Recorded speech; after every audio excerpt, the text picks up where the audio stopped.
Smelling salts handy? Here we go. Diversity, fetus, science-based, vulnerable, evidence-based, transgender, entitlement, and tits. No, actually, no tits. Tits didn't make the list, but diversity, fetus, science-based, vulnerable, evidence-based, transgender, entitlement did. They are the new heavy 7 words that'll infect your soul and keep you from winning that grant. Or if you're employed by the CDC, prevent you from speaking plainly to the American people or coming to the aid of, what's that word again? Oh, right, vulnerable. What are the banned words? Vulnerable communities like the diverse, another banned word, transgender, banned community. As the Washington Post reported last Friday, policy analysts at the Centers for Disease Control and Prevention in Atlanta were told of the list of forbidden terms at a meeting Thursday with senior CDC officials who oversee the budget. In some instances, the analysts were given alternative phrases.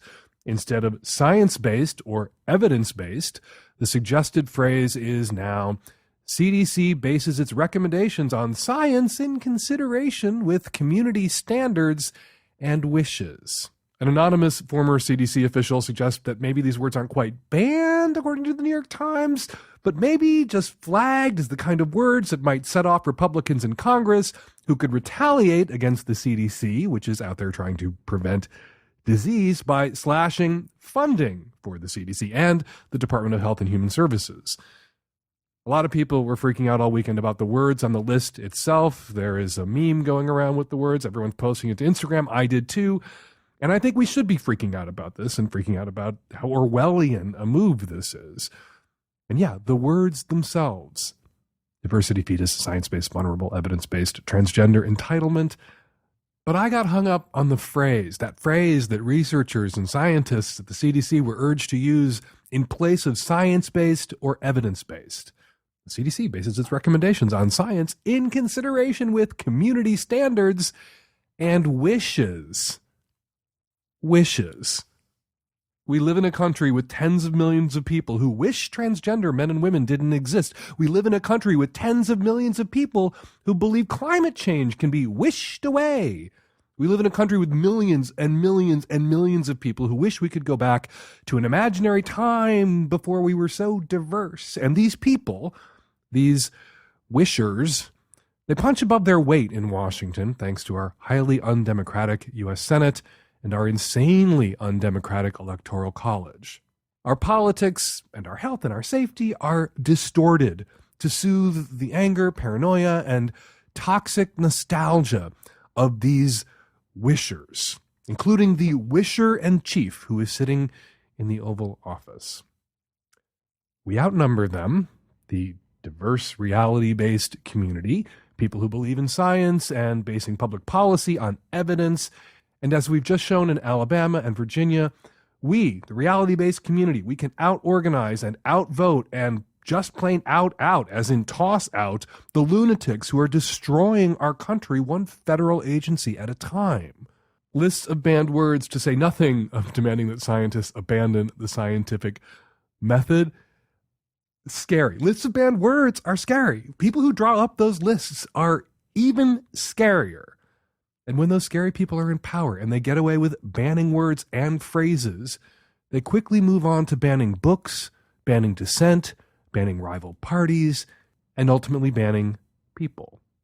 November 6th, 2018, the midterm elections, mark it down. Your chance, our chance to stop the madness if we organize and fight and are not complacent or complicit. Enjoy your holiday, everybody. I'm going to enjoy mine. Let's all rest up because we have all of us, got to hit the ground running on January 2nd, 2018. All right, coming up on the micro edition of the Savage Lovecast, tons of your Qs, lots of my As, and on the Magnum subscription edition of the Savage Lovecast, twice as long, no ads. Go to savagelovecast.com to subscribe. Vonny Leclerc is here to talk with us about flirting, how you do it now. I don't want to say post-Me Too because we are deep in Me Too. How you do it, how you flirt. Vonny Leclerc, columnist for the Scottish National, Guardian contributor, here to speak with us about her viral piece. This episode of the Savage Lovecast is brought to you by Active. Aptiv produces audio-based fitness workouts, programs, and challenges created by certified expert personal trainers, available online and through their mobile app, so you can work out just the way you like. New members get 50% off an annual membership plan featuring unlimited workouts. Visit aptiv.com/savage, and the discount will be automatically applied during checkout. That's aaptiv.com/savage. Today's episode is brought to you by stdtest.com. The Savage Lovecast is all about a fun sex life, but we all have to take the steps that we can to minimize our risks. stdtest.com has created a quick, affordable, and confidential way for you to get tested for STDs and HIV. Avoid the long wait at a doctor's office or clinic by setting up your testing online. Visit stdtest.com/savage and get tested today. Again, that's stdtest.com/savage. This episode is brought to you by Blue Apron, the #1 fresh ingredient and recipe delivery service in the country. Check out this week's menu and get $30 off your first order with free shipping by going to blueapron.com/savage. Hi, Dan and the tech-savvy advocates. My name is Mark. I'm on the East Coast. So my wife and I have been married for 14 years. We have 4 kids, and we have recently chosen to have an open marriage, which is great. My wife is happy. I'm happy. Sex has never been better. Problem is, we've had difficulty with the complications. First, our kids. My wife plans to meet someone she has grown very close to. Problem is, he's across the country. Do you have any tips to help ensure our kids, all being under 10 years old, are left emotionally stable through this? Next thing I'm wondering about is our family. We live with my wife's parents, and a solo trip to see another man would raise questions. Do you have some tips to how to come out to our kind of family as happy but still in an open relationship? There are lots of people in Polyland who are out to their friends and family and children and parents about their open relationships. They're happy, healthy, functional, stable, open relationships. That's certainly an option. NTKB is certainly another option. You can run your sex life on a need-to-know basis. That's what NTKB stands for. When you look at your parents and you think about the details of your sex life, maybe you want to be fully open, maybe you want to tell them everything, but what do they really need to know? What would they want to know? And the flip side of this is, of course, if your parents were in an open relationship, if they were swingers, would you want to know those details? One of the things that's frequently discussed when smart, pointy-headed research-type people are talking about monogamy is sexual monogamy and social monogamy. Sexual monogamy, of course, is these two people only have sex with each other. Social monogamy is these two people are socially monogamous. They are paired off. And to an outside observer, they may be perceived as sexually monogamous as well, but in actual fact, that's really up to them, and they may not be sexually monogamous. A great many couples out there are socially monogamous, but not sexually monogamous, but they default, because monogamy is this assumption, it's a default setting, they default to the perception of monogamy. And I don't think that that's necessarily a terrible, terrible, awful thing. I don't think it's analogous to being closeted about your sexual orientation. That said, I do think more people who are in open relationships need to be out to undo the stigma that's attached to open relationships. People have lost their children in custody disputes because they got out of one relationship and then now they're in an open relationship, and the ex-partner brings that up in court, and a bigoted, sex-phobic, open-phobic judge denies them custody, sometimes even visitation. People have lost jobs because their bosses were so offended by their open relationships. There are risks to being out about this, including estrangement from parents and family members. But as gays and lesbians demonstrate, as queer people have demonstrated, coming out and telling the truth about who you are is how you fight back against that stigma. It's how you tear down the shame. It's how you end the hatred and discrimination. Not that it's over yet, but it's how you minimize it over time. So I guess I'm coming down on both sides of this issue. I'm doing a little bit of a straddle. I don't think your kids, who are all under 10, really need to know that mom is flying off to sit on somebody else's dick. I don't think they could really understand that at under 10. And if you look to your parents with whom you live, and maybe you're economically dependent on them, maybe you live with them because you must, and if they freaked out, that could have terrible consequences for your family and your children, then you have to decide whether or not they need to know right now, or you can risk telling them right now. You can make something up. You can lie about where your wife is going and why she's going there. It would be great if we lived in a world where everyone could be fully honest and fully out. But do you live in that world, your little world, your personal world, in that house that you share with your wife, your 4 kids, your parents? Can you be out? Can you be safely out without fear of retaliation, without fear of Sturm und Drang and drama? And if the answer is yes, then maybe come out to mom and dad. Not yet the kids. I don't think the kids could quite understand or wrap their heads around special friends when they're all under 10 years old. But mom and dad, sure. But if you can't come out to mom and dad, then yeah, you're allowed to lie to mom and dad. Mom and dad don't get to have all the information about your sex life, about what you and your wife do. Mom and dad aren't entitled to every detail about your sex life and how you and your wife organize your sex life and who else might be involved in your sex life. You can, I think, ethically be socially monogamous and allow your parents to assume that means you're also sexually monogamous, whether or not you are. So the out-of-town trip for the wife, a conference, an old friend from college is getting married. She can't go to the wedding, but she's going to go to the bachelorette party. You can tell a little white lie that buys you and the wife some time. If it being a solo trip is what draws the family's parents' suspicion, go with your wife and take a walk when your wife needs the hotel room to herself. Have a seat in the lobby. Have several seats in the lobby while your wife meets up with her man friend. Maybe you can get on Tinder and meet up with a lady friend at the same time. Full disclosure is great. Complete transparency is wonderful. More people who are in open relationships being out is going to reduce the stigma and make it safer for more people who are in open relationships to be out in the future. But NTKB, you are allowed to run friends and family, parents and kids on a need-to-know basis. Ask yourself right now what they need to know and ask yourself whether it's safe for them to know, particularly your parents. Hey, Dan and the tech-savvy at-risk youth. I'm a gay male finishing residency in beautiful Fresno. I have 3 older siblings, and we're very close. I recently had my brother-in-law and sister independently ask me my thoughts about them getting divorced after the last kid moves out in 4 years. After I presented a judgment-free understanding, they both told me that they were, in fact, planning on doing this and have already started setting up the process. Both parties are under the assumption the other is not considering divorce. They lead a comfortable life and do not argue or fight in front of the kids, but are genuinely unhappy. My question is, should I tell them both about the other, or because they asked me in confidence that I still don't share with them what could potentially make things easier?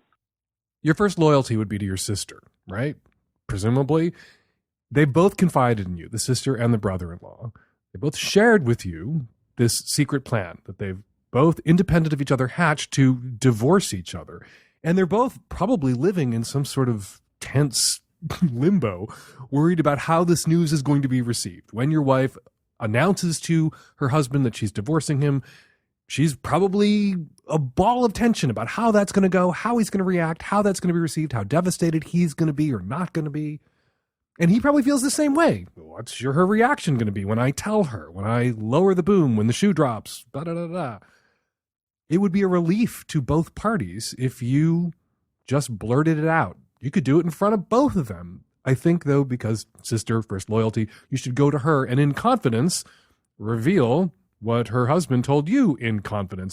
Technically a violation of his confidence, but a violation I expect that both would welcome, because they would both then be relieved of the tension of the secret plans they're making to divorce each other. And if they could be straight with each other and honest with each other about the fact that they're both already on the same page, perhaps the divorce could be more amicable in the end than if they're both plotting in secret, growing ever more tense with the assumption that the other does not wish to divorce and that this is going to blindside the other. And it's not. This will be welcomed by both parties. So I think you should blurt it out. I think you should tell them. It's as if two people both confided in you that they would really like to have creme brulee for dessert, but they're not sure what the other person wants. They don't know what to do about that. And you can say to them, well, you know what? You both want creme brulee. So there's no issue here. There's no real conflict here. Have the fucking creme brulee. You both want a divorce. There's no conflict here. There's no real issue here. Have the divorce. Order the divorce. It's lovely. And it's what you both want. So get it. We all want our sex lives to be fun and exciting. We also want to look out for our health and our partner's health. STDtest.com offers a clinically effective and confidential way for you to get tested for STDs and HIV. With STDtest.com, you can avoid the long waits of a doctor's office or clinic by signing up for testing online and getting tested the very same day. The folks at STDtest.com offer the most comprehensive testing panels available. All testing is doctor recommended and shows you a complete picture of your sexual health. With their service, it's easy for you and your partner to have a safe and responsible sex life without losing any of the passion or wasting any of the time. Visit stdtest.com/savage to sign up for testing today. They even accept insurance. So whether you're concerned about a recent exposure or you simply want to know your status, stdtest.com offers the best option for your testing needs. Once again, visit stdtest.com/savage and get tested today. That's stdtest.com/savage. Hey, Dan. I'm calling from the South. I have a question for you. So the other night, my boyfriend and I were out at a bar, and we were talking to this guy for a while, and eventually in the conversation, he kind of leans in and in a hushed voice asks us if we are the couple from the app. I forget what that threesome app is called. It used to be called Threender. And I forgot that like 3 years ago, my boyfriend and I made a profile when we thought it might be hot. And then we realized really quickly when people started messaging us that it was more of a dirty talk thing for us. So when the guy asked us, we both said no, and it got super weird. And then the guy like went up to go to the bathroom and then like sat at the other end of the bar. And, like I felt like I shamed him because we were like, no, that's not us. Because actually when we said no, we kind of had forgotten about that profile. But my question is it ethical to kind of out somebody? Like, was what he did ethical in the app world? Like, should you ask somebody if they are the person from the app if you're not sure? I mean, the picture of us was really old. We both have different hair colors. Like, I can't believe he even recognized us. So, yeah, that's my question. If you see somebody from an app, which is usually discreet, is it okay to ask them about it if you're not sure? And did I shame him? If there's no shame being on an app, if there's no shame signing up on the three-way dating app site and looking for a third, there's no shame in being asked if that was you on the app, or there shouldn't be any shame in asking if that was you on the app. Putting your pictures out there on a publicly accessible website, advertising your sexual interest, that's a public thing that you did. And you met somebody who saw this and inquired, asked if that was you. And I don't want to fault you for saying it wasn't you, because maybe you didn't want to have a conversation with this guy about all of it, about the fact that you were interested in having a three-way once, but then you took out an ad and you got a bunch of responses and you realized this was something you wanted to reserve for dirty talk and fantasy only, and you're not actually interested in a third, which he might take as you brushing him off, and that could have caused its own set of hurt feelings. I think saying, no, that wasn't us is perfectly acceptable, perfectly fine. But that wasn't your question. The question was, is it ethical to out someone? Outing is a brutal tactic that should be reserved for brutes in the political space. Outing isn't for dentists and lawyers and people on apps. But you guys outed yourselves when you took out that ad and you put your faces on it, when you put the picture on it. You put that out there. And he approached you, and it sounds like he approached you rather discreetly and respectfully. He didn't scream it into a microphone in the DJ booth. Hey, there's that couple. I saw them on a threesome ad once on an app. He leaned in and said, hey, is that you guys? I saw you guys. Is that you guys? Totally okay. Totally permissible. Not a violation. Nothing unethical about it. It embraces and accepts really the normalcy. It normalizes what you and your boyfriend were doing when you got on the app. And what you were doing is normal and healthy. Nothing you should be ashamed of, and he doesn't have to be ashamed of himself for asking the question the way that he did either. This episode of the Savage Lovecast is brought to you by Aptiv. Aptiv produces audio-based workouts, programs, and challenges created by certified personal trainers, available through a mobile app so you can work out just the way you like. They offer a huge variety of expert trainers to guide you through your workout, and you can choose the personality you like best. And they offer great music playlists perfectly timed to the intensity and pace of the selected workout. Whenever and wherever you like to work out, at the gym, at home, outside, when you're traveling for business, Aptiv is ready to go along with you with their mobile app. It's like having a personal trainer in your pocket, which is just where we like them. Aptiv has classes for all fitness levels, from beginners to intermediate to advanced, and with more than 2,500 workouts available on the platform and 30 plus new classes added each week, there's always a new workout for you to try. You will never, ever have to be bored by your routine at the gym again, or simply pick up the type of guidance you are feeling up for that day. Whether it's a calming long-distance run, crazy high-energy coaching, or boot camp style intensity. And they offer special features like a full maternity program, marathon training programs, and more. Subscriptions start at $9.99 billed monthly, or $99.99 for a full year membership plan. For a limited time, new members get 50% off an annual membership plan, which is just $49.99 for the whole year. Visit aptiv.com/savage, and the discount will be automatically applied during checkout. That's aaptiv.com/savage. Hey, Dan. I'm a 23-year-old female living in the Midwest. I'm the oldest of 4 siblings, and my youngest is a brother, and he's 13. Recently, he came to me with a personal question regarding his private area. My father passed away in 2014, so him coming to me as a mature figure in his life wasn't really out of the blue. But he asked me if he should start shaving his pubic hair. He said that sometimes it's itchy and uncomfortable, and it kind of seemed like it was maybe something he was talking about with his friends, and kind of wanted to gauge what I thought about it. My response was that if that was something that would make him feel comfortable, that he should do it. I told him that I wouldn't want him to feel uncomfortable. I told him that he should do what he wanted to and not do it because of his friends or for some other reason. The next morning, my mom found my little brother's pubic hair in his bathroom sink. And after talking to him, yelling at him, he told her that I gave him permission. And she directed that anger toward me and was yelling at me, telling me that he was too young and why I would say that to him and how he could hurt himself. And I was really perturbed by this because I just kind of felt like I was trying to make him feel comfortable about his private parts and trying to give him an answer that I would give if he was my kid. I know this because when I was young and I wanted to shave my pubic hair, I was afraid to talk to my mom about it, so I just did it anyways. And I would rather my younger brother feel like he can come talk to me or one of my other siblings with questions rather than just doing it and potentially hurting himself. My whole thing behind it was just trying to make him feel comfortable, and my mom thought that was completely inappropriate. Is 13 too young to start shaving your pubic hair?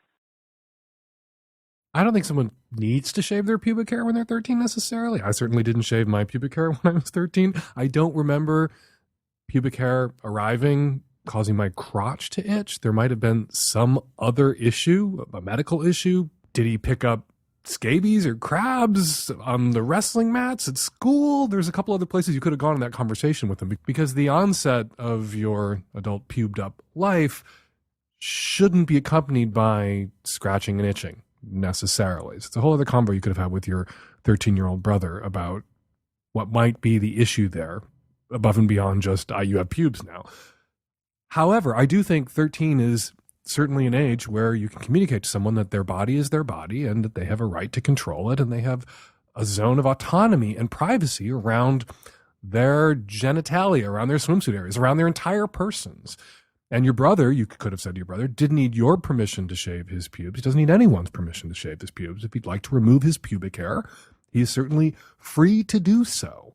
And I think that's what you need to go say to your fucking mother. I would say to your mom, if I were you, if you don't want him to be a pubic hair removal fetishist in the future, you better back the fuck off. You making a big screaming, yelling argument, a sex-shaming argument about how he is styling his pubic hair or removing his pubic hair, or what he's doing with his genitalia at 13 is going to give him a complex.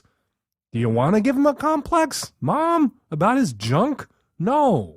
Certainly not if you're invested in your kid being as quote-unquote normal and boring as possible. Then you don't jump down their throats about what they're doing with their junk when they're 13 years old. You leave them alone. Your brother is entitled to a zone of privacy.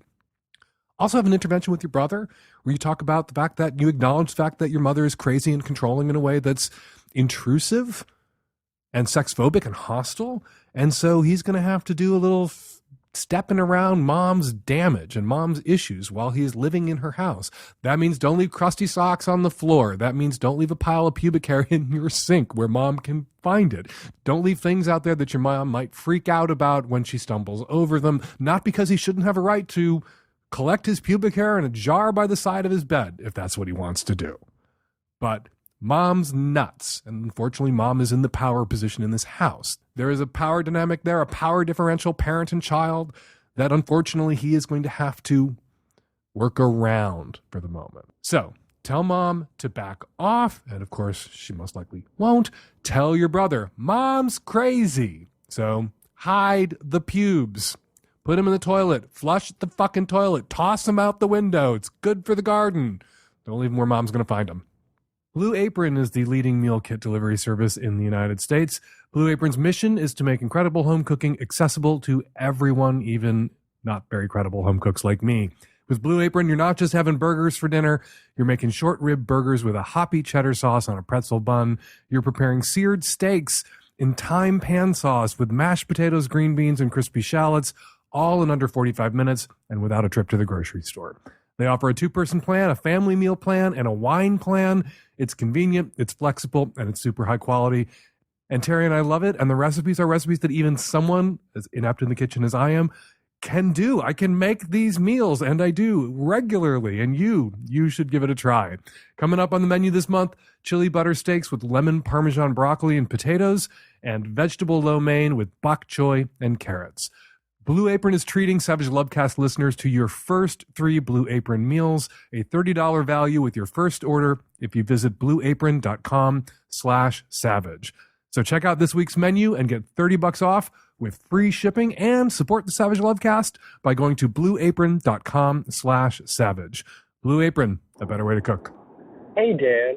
I am a 22-year-old gay man, and I am currently seeing a 27-year-old gay man, and it's been interesting. He's beautiful. He is definitely someone I would like to be with. We've been seeing each other for about 4 months, and at one point we were even calling each other boyfriends. But last week, a little over last week, or over a week ago, he broke up with me, and despite that, he's still been at my apartment, holding my hand, kissing me, every day since the supposed breakup. The reason he wanted to break up with me is because he said that us not having sex was having too much of a negative impact on me, and he didn't want to give me a relationship that wasn't something that I wanted. So the reason we're not having sex is kind of vague. It's not because either of us don't want to have sex. I for sure want to have sex, and he tells me that he's very attracted to me and would also like to have sex. But whenever I try to ask him why we aren't having sex, he says very intangible, kind of hard to understand reasons, like, I don't feel like myself right now and I want to get back to that before I start having sex again, or I want to wait and make sure that this is real, which was the first explanation he gave me, or just anything like that, things that don't really make sense to me. And when I press him on it, he typically gets frustrated and just says, "You don't understand, you just don't get it." And maybe I would have a little easier time with this if we hadn't had sex already. When we first met, we were having sex pretty regularly for about a month until he decided to cut things off.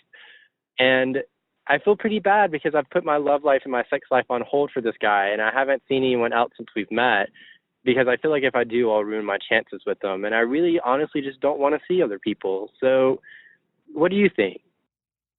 I don't think I would do what you're doing right now. I don't think I would put up with this bullshit. I don't think I would put up with someone who was playing head games with me the way this guy seems to be playing them with you and sending out such confusing mixed signals, giving you such confusing mixed signals. He stops having sex with you for reasons. He breaks up with you, doesn't want to be boyfriends, and yet continues to show up in your apartment to kiss and cuddle and hold your hand.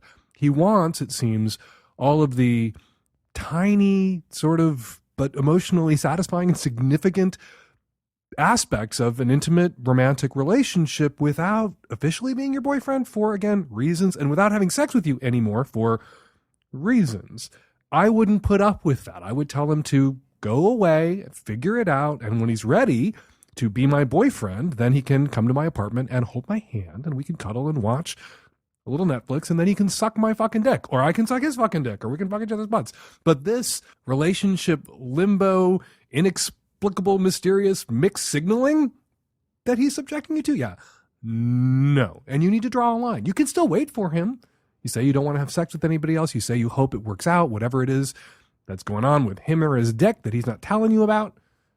And you can tell him that. You can say, you know what, I'm not going to date anybody else for a while. I will wait, but I'm going to wait alone in my apartment with some pornography until you figure it out. And then you can come back. And when you figure it out and you want to be my boyfriend and have sex with your boyfriend, because I'm looking for a boyfriend that I can be romantic and sexual with, I want the bundled package, give me a ring. And if I haven't gotten over you and I am not dating someone else, we can pick things back up and you can tell me what the fuck was going on and why you were playing these games, why you broke up with me and didn't, why you continued to be physically intimate with me but not sexually intimate with me.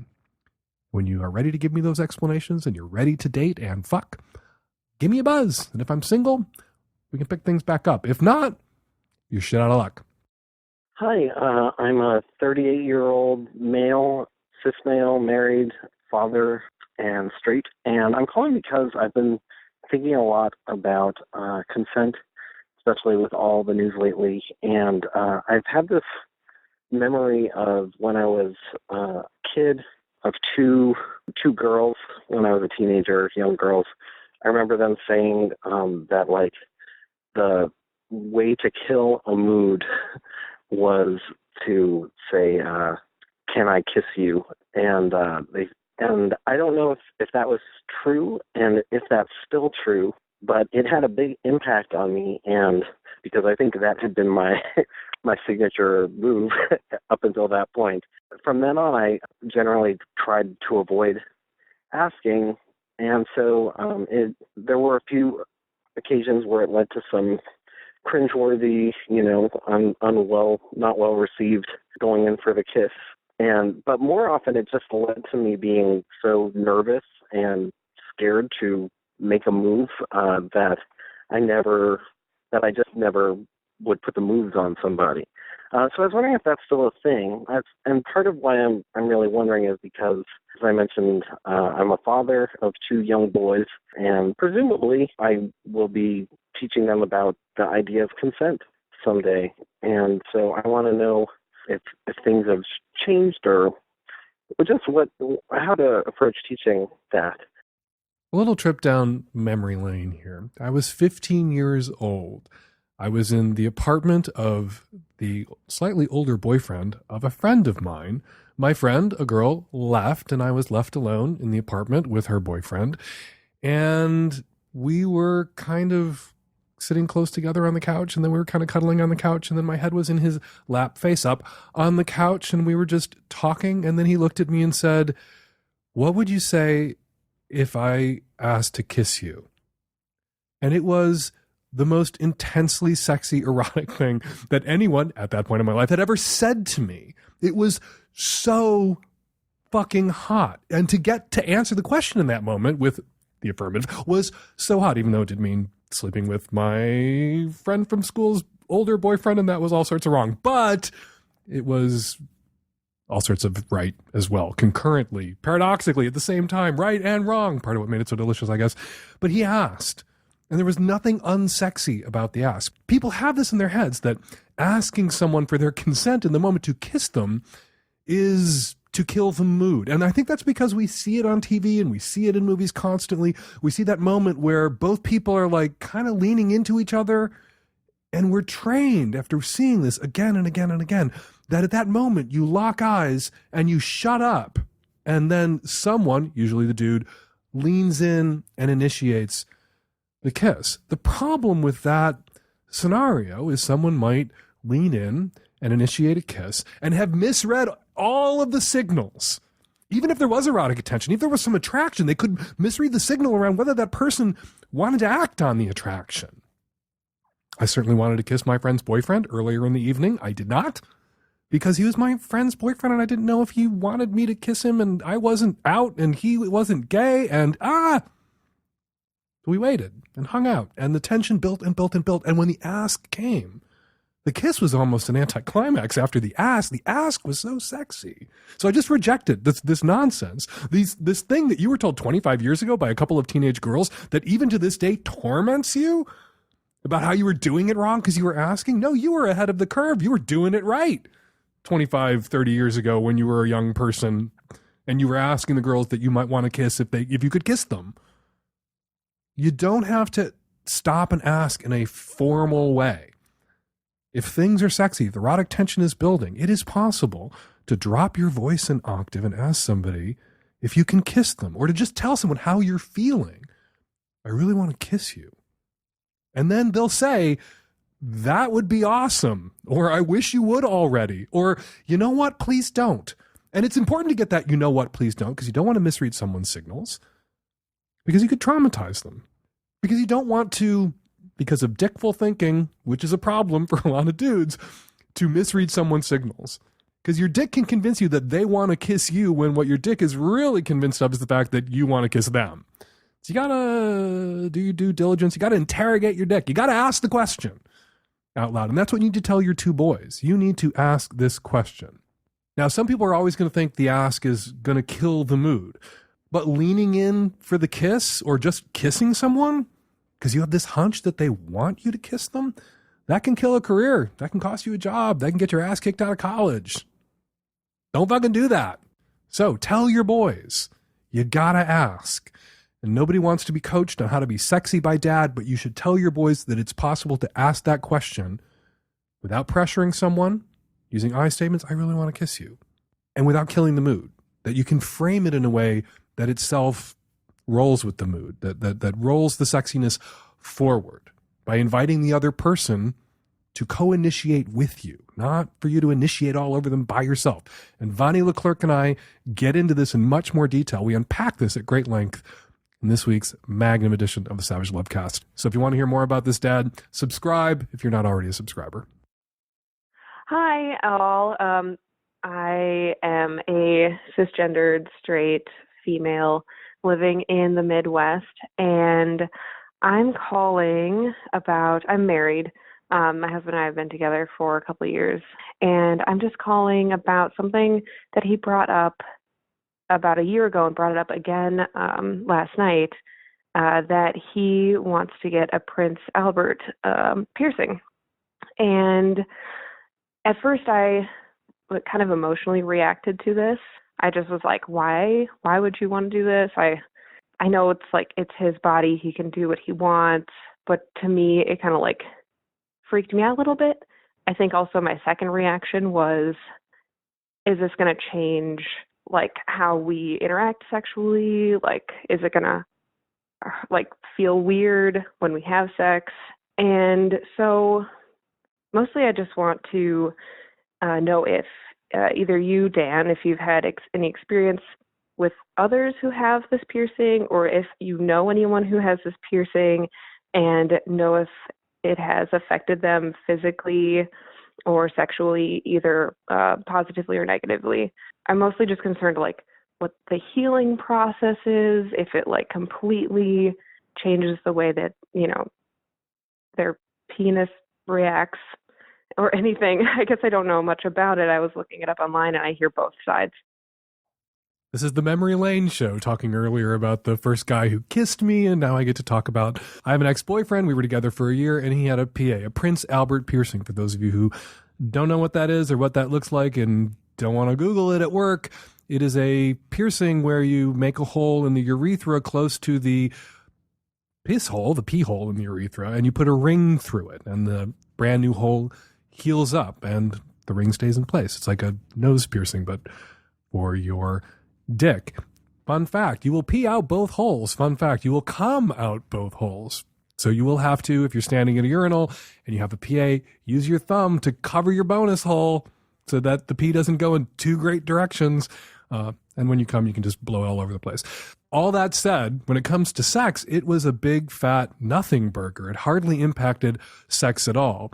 When someone has an erection, their dick doesn't turn to rock. It doesn't become this marble phallus, and the ring is sort of sitting there on top of it, and it's going to be very awkward and it's going to grind against the dick or grind against you or pinch you. The PA kind of pushes into the soft flesh of the penis, which the head and the urethra are soft flesh. The erectile chambers don't pump those full of blood. And it kind of recedes into the dick during intercourse, even during oral sex. And it is hardly noticeable. It's visually, optically, it's very noticeable. But in my experience, physically, during sex, during intercourse, during oral sex, during mutual masturbation, I would forget it was there. Less so during mutual masturbation because you could feel it running over your hand, but up your butt or in your twat or really in your mouth, the pressure just pushes the ring back into the dick, and you will find that it's a big fat nothing. I think, and you are likely to find, as I did, that you kind of forget it's there. Big fat nothing. What may be unnerving you about your husband's desire to get a PA is, what does this mean? Is this a midlife crisis? Is this the beginning of some new phase in his life sexually, where he's going to want to get a million tattoos and a bunch of different piercings, and he's going to be sucked into a different kind of sexual community, or want to drift toward a different kind of sexual community than you're comfortable being in? Is this one step toward body modifications of other sorts? What does it mean? Where does it end? He is the person that he is now, the person you've been with for a while, and he wants to make this big change.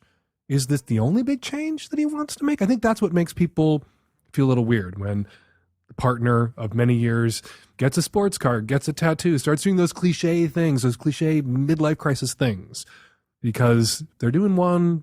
What's next? How much change is coming your way? I think this is change that you can live with.